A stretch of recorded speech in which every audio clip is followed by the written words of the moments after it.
Auf diesem Flughafen kommen die Maschinen den Urlaubern ganz nahe. Nein, es handelt sich nicht um den bekannten Airport St. Maarten in der Karibik.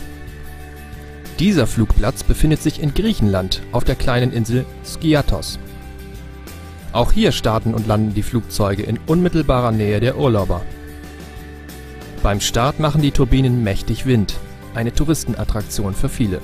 Die Ähnlichkeit mit dem bekannteren Karibikflugplatz hat Skiathos sogar den Spitznamen der zweite St. Maarten eingebracht.